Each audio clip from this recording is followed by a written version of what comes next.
Hello and welcome to super 30 classes. As you know हमारी 10th class की economics चल रही थी और 10th क्लास की इकोनॉमिक्स में हमारा चैप्टर चल रहा था भारतीय अर्थव्यवस्था की विशेषताएं, भारतीय अर्थव्यवस्था के समक्ष चुनौतियां। हम बात कर रहे थे चैलेंजेस टू इंडियन इकोनॉमी, भारतीय अर्थव्यवस्था के समक्ष चुनौतियों के बारे में। और हमने देखा कि लास्ट क्लास जो हुई थी हमारी, उसमें हमने देखा कि बेरोजगारी का जो कॉन्सेप्ट था हमने स्टार्ट किया था कि एक्चुअली बेरोजगारी की अवधारणा होती क्या है, बेरोजगारी किसे कहते हैं, और उसके साथ साथ उस बेरोजगारी को समझने के लिए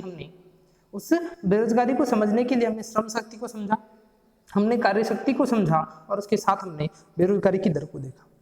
उसके पश्चात हमने देखा कि इनकी जो बेरोजगारी जो है, इसकी जो गणना है, बेरोजगारी के अनुमान है ना, इसके आंकड़े कौन इकट्ठे करता है, इसकी डाटा कौन कलेक्ट करता है। तो हमने देखा एक संस्था है राष्ट्रीय प्रतिदर्श सर्वेक्षण संस्थान, जिसको हम एनएसएसओ कहते हैं। हमने वहां तक पढ़ लिया था और हमने देखा कि उसके जो 2011-12 के जो डाटा थे उसके बारे में हमने चर्चा कर ली थी। तो पिछली क्लास में हमने यहाँ तक पढ़ा। इसके बाद आज हम बात करेंगे ये जो बेरोजगारी है इसके क्या क्या प्रकार हो सकते हैं, इसके कितने प्रकार हैं, है ना। तो उन प्रकारों के बारे में आज हम डिस्कस करेंगे। तो सबसे पहले स्टार्ट करते हैं बेरोजगारी के प्रकार। तो अगर देखा जाए तो हमने जब देखा कि बेरोजगारी होती क्या है, तब हमने एक डेफिनेशन देखी थी सीधी सी कि एक भी व्यक्ति कार्य करने के लिए इच्छुक हो, कार्य करने के लिए तैयार हो, कार्य करने का योग्य हो, उसके पास कार्य करने की क्षमता हो, लेकिन वह रोजगार प्राप्त करने में अर्थात उस कार्य को प्राप्त करने में असफल हो जाता है, उसको कोई रोजगार प्राप्त नहीं होता। ऐसी स्थिति में उस व्यक्ति को हम बेरोजगार कहते हैं। ऐसी स्थिति में उस व्यक्ति को हम क्या कहते हैं? बेरोजगार कहते हैं। क्लियर? देखें, सबसे पहला बेरोजगारी का जो प्रकार है वो है मौसमी बेरोजगारी। सबसे पहला प्रकार क्या है? मौसमी बेरोजगारी। ध्यान से समझे इसको, ये बहुत ही इंपॉर्टेंट है, इनसे कई बार क्वेश्चन बने हुए हैं इनके टाइप्स के बारे में। तो देखिए, सबसे पहला मौसमी बेरोजगारी होती क्या है। बहुत से व्यवसाय ऐसे होते हैं जो मौसम बदलने के साथ समाप्त हो जाते हैं। ऐसे व्यवसाय वर्ष की एक निश्चित अवधि या मौसम में ही रोजगार देते हैं। देखो, बहुत से इंडस्ट्रीज ऐसी होती है ना, बहुत से वर्क ऐसे होते हैं, बहुत से कार्य ऐसे होते हैं जो जैसे ही मौसम बदलता है वो कार्य बंद हो जाते हैं, है ना। आपने देखा होगा हमारे देश में जो खेती होती है, हमारे भारत में जो खेती होती है वो मानसून पर निर्भर है। हमारे देश की खेती मानसून पर निर्भर है। और अगर कृषि के बारे में देखा जाए तो कृषि को मानसून का जुआ भी कहते हैं। कृषि को मानसून का जुआ भी कहते हैं। क्यों जुआ क्यों कहते हैं? एक्चुअली होता क्या है कि लोग यहाँ पर जब मानसून आता है, यानी हमें जब लग जाता है कि भाई अब मानसून आने वाला है, जब मानसून का सीजन होता है, तो उससे पहले हम क्या करते हैं? खेत की बुवाई स्टार्ट कर देते हैं। खेत की बुवाई जुताई स्टार्ट कर देते हैं, उसमें फसल बोना स्टार्ट कर देते हैं। और जैसे ही मानसून आता है, वर्षा होती है और वहां पर फसल पैदा हो जाती है। और इसको जुआ इसलिए कहते हैं कि कभी कभी ऐसा होता है कि उस स्थान पर वर्षा नहीं हो पाती, वो क्षेत्र सूखा रह जाता है और किसान उस क्षेत्र के, है ना, उत्पादन नहीं कर पाते हैं, फसलों का वहां पर उत्पादन नहीं हो पाता। तो ये सिर्फ उनकी किस्मत पर डिपेंड करता है कि बारिश आएगी या नहीं आएगी, मानसून आएगा या नहीं आएगा। क्लियर? तो जब ऐसी कंडीशन होती है कि जैसे वर्ष में माना मानसून तो एक बार ही आता है, वर्ष में मानसून एक बार आता है, कभी कहीं कहीं 2 बार बारिश हो सकती है वर्ष में, है ना, 2 अवधि में बारिश हो सकती है। तो ऐसे टाइम जब वर्ष में सिर्फ एक बार मानसून आए तो शेष समय वो क्या करेंगे? जब एक बार मानसून आता है तब तो उनको रोजगार प्राप्त हो जाता है। वो श्रमिक जो होंगे खेतों में कार्य करके क्या करेंगे? मजदूरी प्राप्त कर देंगे, रोजगार प्राप्त कर लेंगे।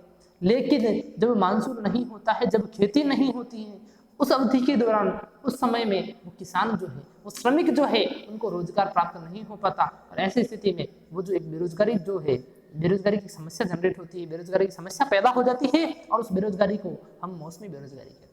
क्या कहते हैं? मौसमी बेरोजगारी। क्लियर है?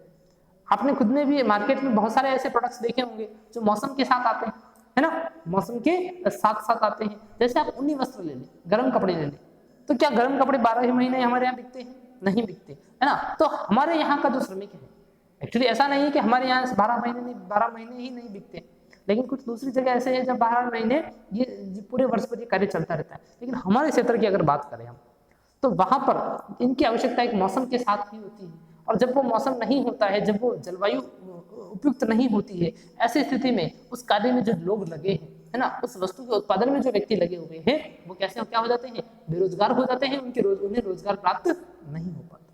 और तो वो जो व्यक्ति है, जो बेरोजगारी है, वो कौन सी होगी? मौसमी बेरोजगारी। देखिए आप, कृषि तथा कृषि आधारित उद्योग इसका श्रेष्ठ उदाहरण है। अभी मैंने आपको समझाया, कृषि वाला फैक्टर समझा दिया कि कृषि जो है मानसून का जुआ है ना। जब मौसम प्रतिकूल होता है, जब मौसम अनुकूल होगा, यानी उसके फेवर में होगा जब मौसम, तब तो क्या होगा? उत्पादन हो जाएगा। और उत्पादन के दौरान व्यक्ति को क्या मिलेगा?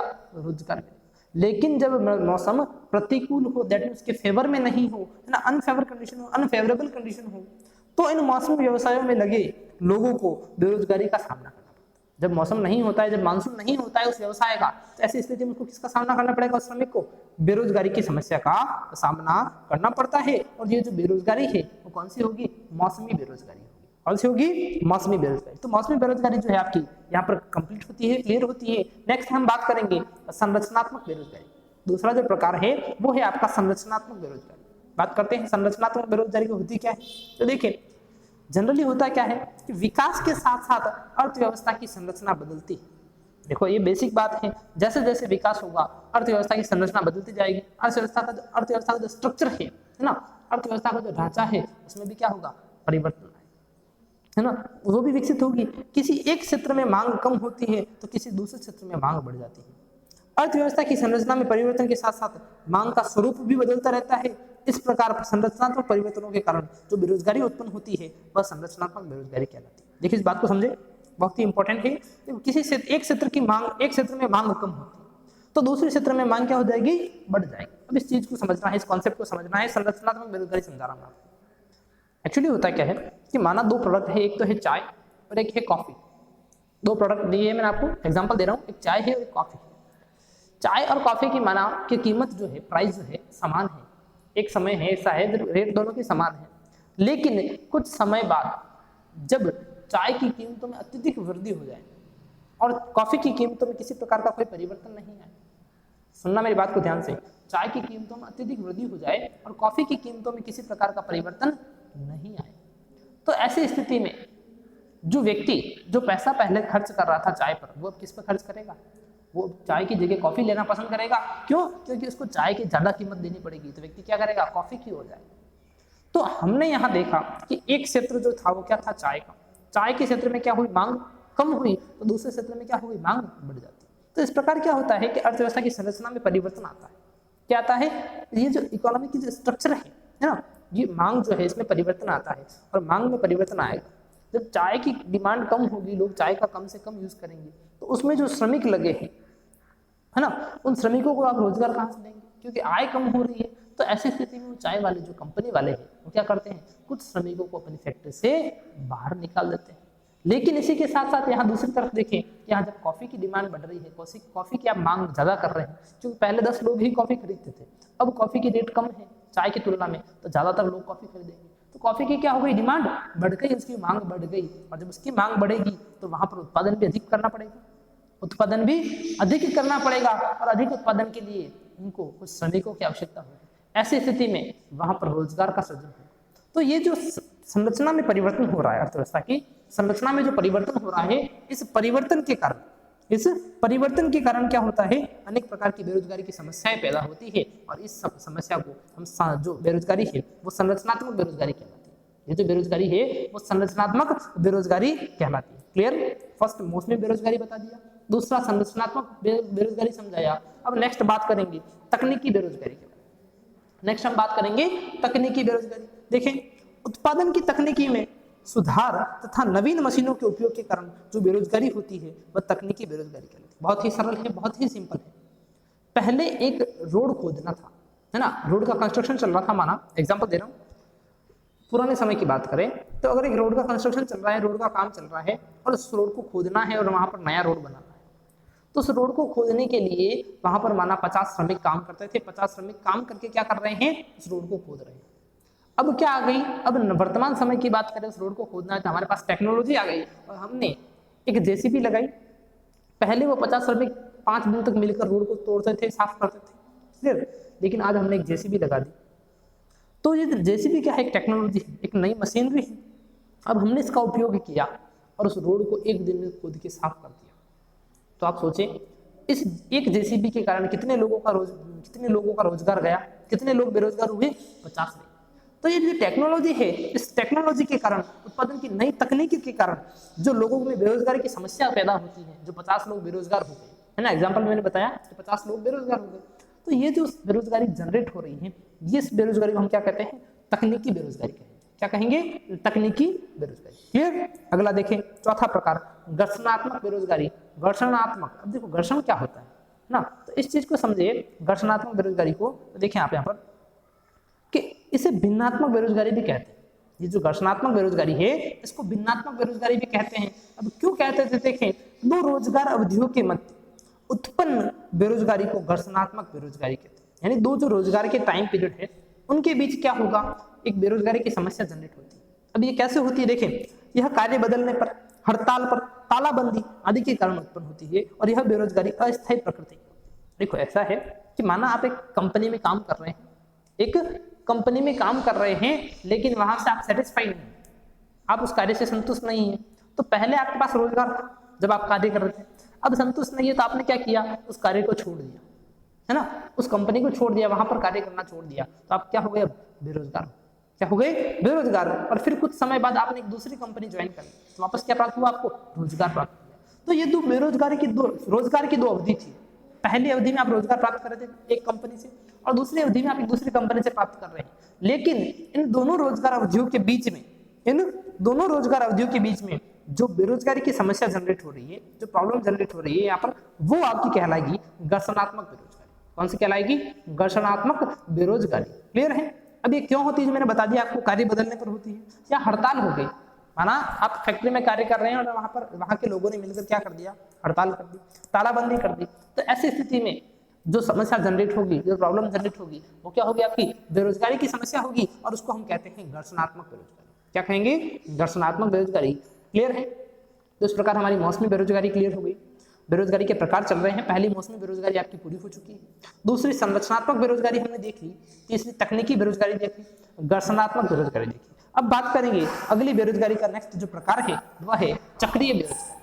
अगला जो प्रकार है वो है आपका चक्रीय बेरोजगारी। अब चक्रीय बेरोजगारी क्या होती है, देखें, अर्थव्यवस्था में होने वाले नियमित प्रकृति के उतार चढ़ावों को व्यापार चक्र कहते हैं। देखो एक्चुअली क्या होता है कि अर्थव्यवस्था में, हमारी इकोनॉमी में हमेशा उतार चढ़ाव आता रहता है ना। कभी मंदी की स्थिति होती है तो कभी तेजी की स्थिति होती है, कभी एक कंडीशन ऐसी आ जाती है मार्केट में तो बहुत ज्यादा डिमांड होती है, लेकिन कभी कभी कंडीशन ऐसी आती है जब बिल्कुल डिमांड होती नहीं है, वस्तुओं की मांग नहीं होती।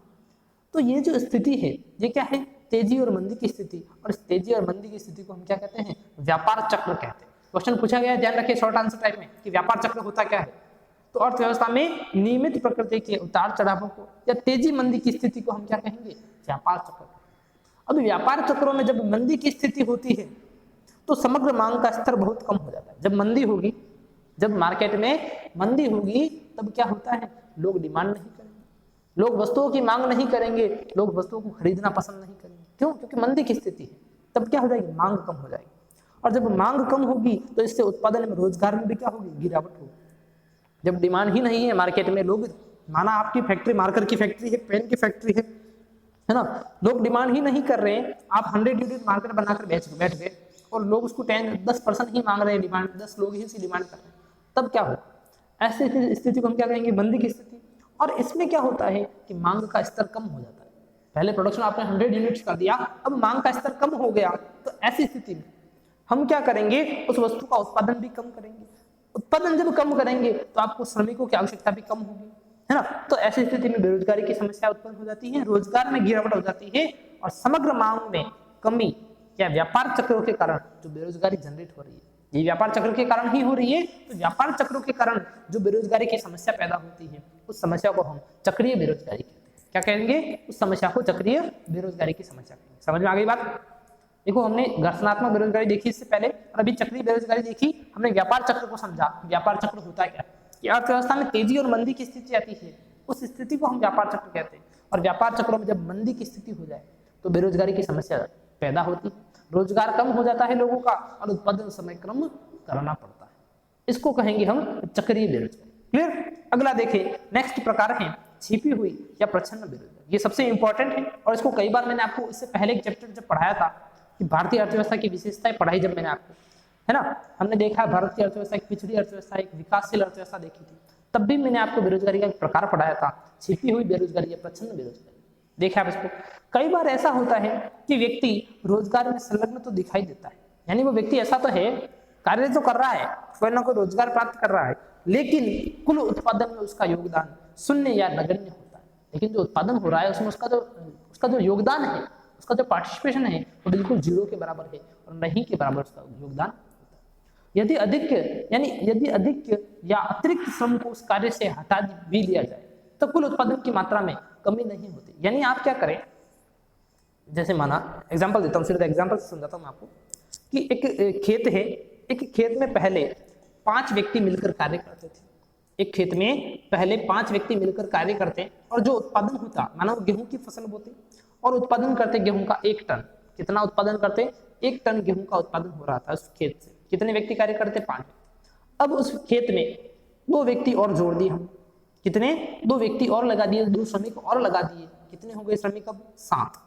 कितने हो गए? 7। लेकिन जो उत्पादन हुआ उस उत्पादन में किसी प्रकार का परिवर्तन नहीं आया। जो उत्पादन हो रहा है वो केवल 1 टन ही हो रहा है, जितना पहले होता था उतना ही हो रहा है। तो जो 2 अतिरिक्त व्यक्ति हमने लगाए, उन अतिरिक्त व्यक्तियों को लगाने से क्या हमारे उत्पादन में कोई वृद्धि हुई? नहीं हुई। दैट मीन्स उनका उत्पादन में योगदान जो है वो कितना है? 0 के बराबर है। ये व्यक्ति कार्य में तो लग रहे हैं, रोजगार में तो दिखाई दे रहे हैं, हाँ इनको रोजगार मिल रहा है, कार्य में संलग्न है, लेकिन उनका उत्पादन में जो योगदान है वो किसका है? 0 के बराबर है ना। अगर उन व्यक्तियों को कार्य में लगाए तो भी उत्पादन पे कोई कमी नहीं पड़ेगी, और अगर उन व्यक्तियों को कार्य से हटा देवे तो भी उत्पादन में किसी प्रकार की कोई कमी नहीं आएगी। तो ये जो स्थिति है इसे छिपी हुई बेरोजगारी कहते हैं। यह बेरोजगारी अविकसित देशों के ग्रामीण क्षेत्रों में कृषि क्रियाओं में अधिक पाई जाती है। ये जो प्रच्छन्न बेरोजगारी है, छिपी हुई बेरोजगारी है, ये हमेशा कृषि क्षेत्र में सर्वाधिक होती है। और कौन से देशों में? तो अविकसित देशों में। और जब हमने भारत की अर्थव्यवस्था की विशेषता जब अविकसित देश के रूप में देखी थी तब इसको हमने अच्छे से पढ़ा भी था। क्लियर है? आगे देखें। कृषि प्रधान विकासशील अर्थव्यवस्था होने के कारण यहाँ संरचनात्मक तथा छिपी हुई बेरोजगारी सर्वाधिक पाई जाती है। हमारे देश में, हमारा देश जो है कृषि प्रधान देश है, कृषि पर निर्भर देश है। अत्यधिक जनसंख्या जो है देश की 70%, 72% जनसंख्या जो है ना, कृषि में जुड़ी हुई। 72% जनसंख्या कृषि से जुड़ी हुई है, इसलिए भारत कैसा देश है? कृषि प्रधान देश है। और कृषि प्रधान जो अर्थव्यवस्था होती है, कृषि प्रधान जो देश होता है, वहां पर हमेशा एक तो संरचनात्मक बेरोजगारी पाई जाती है। क्या पाई जाती है? संरचनात्मक बेरोजगारी।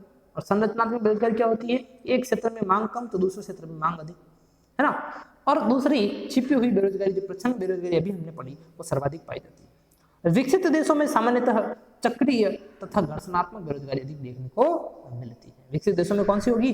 चक्रीय होगी। और कौन सी होगी? घर्षणात्मक बेरोजगारी जो है वहां पर देखी जाती है। क्लियर है? तो इस प्रकार हमारे आज जो है बेरोजगारी के प्रकार, बेरोजगारी के जो प्रकार है वो यहाँ कंप्लीट होते हैं। आज के लिए इतना ही, धन्यवाद।